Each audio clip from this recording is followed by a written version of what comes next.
ya. Lu Bismillahirrahmanirrahim.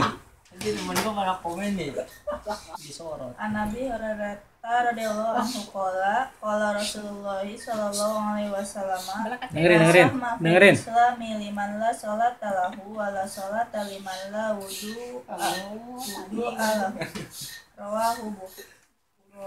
rawahu Bazar wa akhrajal hakimu an Aisyata marfu'an wa sahahu salatun wasihamul islami saumu wa sholatu wa sadaqah wa akhrajut Tirmizi an Ibni Umar marfu'an la dina liman la sholata lahu innama maudi'u sholati minad dini ka maudi'i ra'si minal jasadi.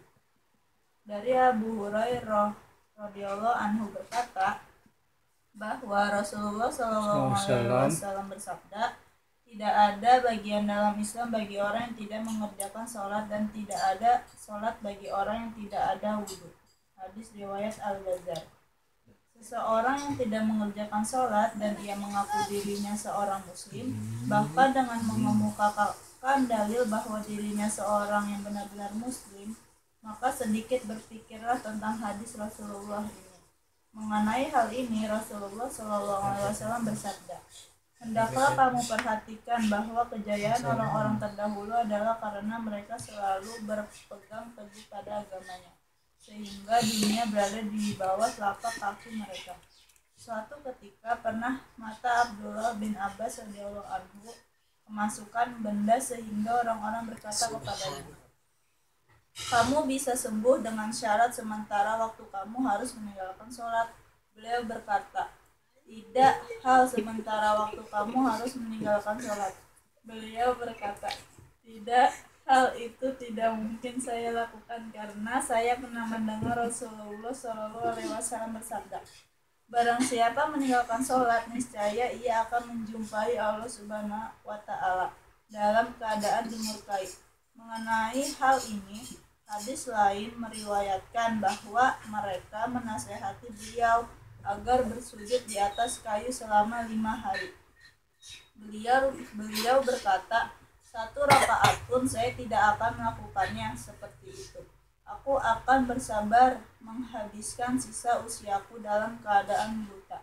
Bagi mereka tidak mudah untuk meninggalkan sholat sekalipun disebabkan oleh uzur yang membolehkan mereka meninggalkannya.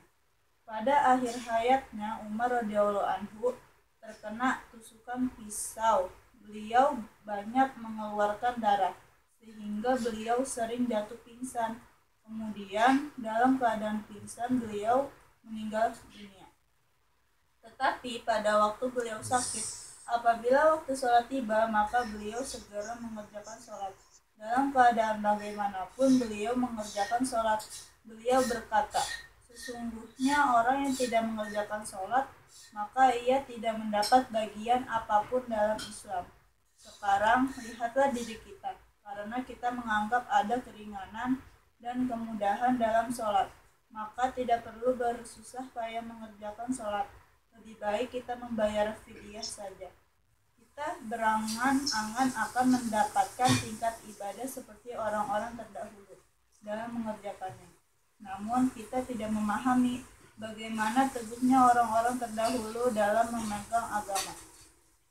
Ali radhiyallahu anhu meminta seorang hamba sahaya pembantu kepada Rasulullah Shallallahu Alaihi Wasallam untuk membantunya dalam pekerjaan sehari-hari.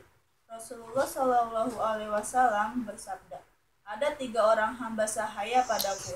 Ambillah menurut yang kamu sukai. Ali radhiyallahu anhu berkata, terserah engkau ya Rasulullah, mana yang engkau sukai? Kemudian beliau memilih salah seorang dan bersabda, ambillah dia karena dia seorang yang menjaga sholatnya.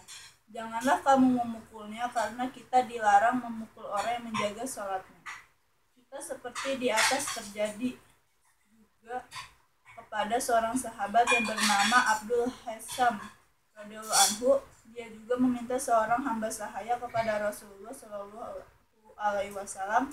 Akan tetapi kebalikan daripada semua ini adalah ketika pekerja kita adalah orang yang menjaga sholat, maka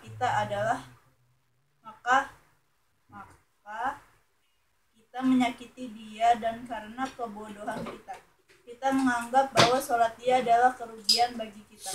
Suatu ketika Sufyan As-Sauri pernah mengalami bahwa dirinya telah dikuasai oleh keadaan atau gobatul hal selama 7 hari terus-menerus.